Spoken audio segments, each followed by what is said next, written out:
Welcome to M202's Task 3 presentation. The aim of this presentation will be to define what a stakeholder is and outline stakeholders a project manager should consider when carrying out our chosen task, which is housing development within Manchester. The group will then suggest suitable methods of communication and interaction with these stakeholders, whilst touching on some techniques which will prioritise each stakeholder. This will then outline how important it is to have different communication with each of them. As we briefly mentioned in the previous slide, the project is to build a new social housing development in the Manchester area. There is a multiple of stakeholders, and the project manager should consider these when doing this project, which are the local council, the bank, the local residents, the contracted builders, and the end user. A stakeholder is any persons or organisation which holds an interest in the project or will be affected by the deliverables of the project. The ones mentioned here are the 5 main stakeholders we consider to be the most important. Some stakeholders will be internal to the project and others external. As we have only mentioned one internal group of stakeholders, for example the contracted builders, it is important to manage these effectively, as both internal and external have powers of interest. The power interest matrix is used to prioritise your stakeholders, and has been utilised in order to demonstrate and determine the power and influence upon the project that some stakeholders have, and therefore we will be able to categorise and then suggest suitable means of interaction and communication. As you can see, it is a 2x2 grid used to show the levels of power and the amount of interest each stakeholder has on the project. The stakeholders with high power but have low interest means project managers must keep them satisfied due to the stakeholders having the power to make decisions which may affect their project, which in our case the bank have high power due to lending the money to fund the project. However, there is a low interest due to little involvement. The project manager would communicate with the bank financing the project through face-to-face meeting with the bank and using project proposals. Project managers must keep stakeholders with a high level of power and also a high interest motivated in the project in order to keep them interested.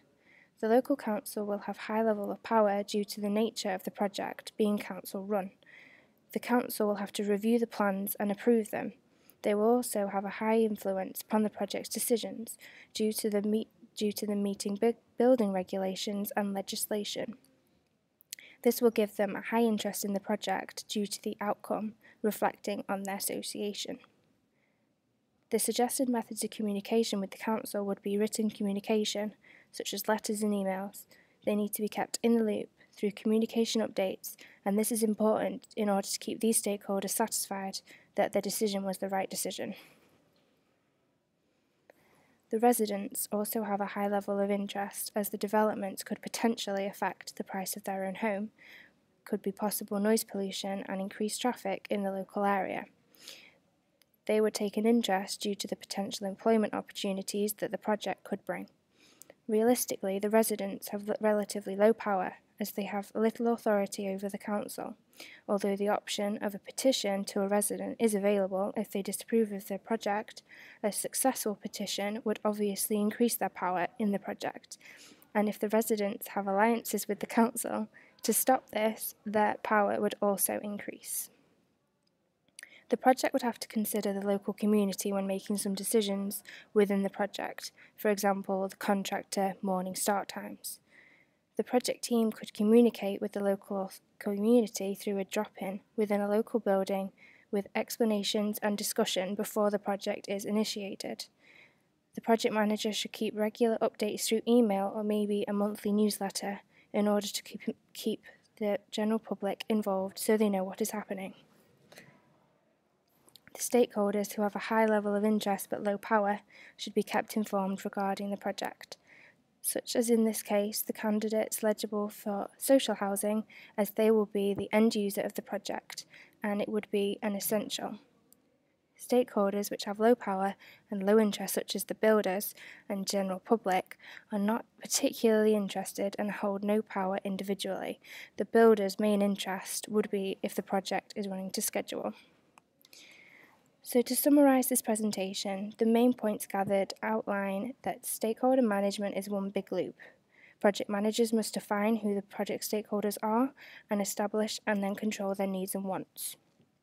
The project manager must monitor the communication and may even need to manipulate stakeholders in order to achieve their goals towards the final project outcome. Therefore, stakeholders are important in the project and they must not be ignored.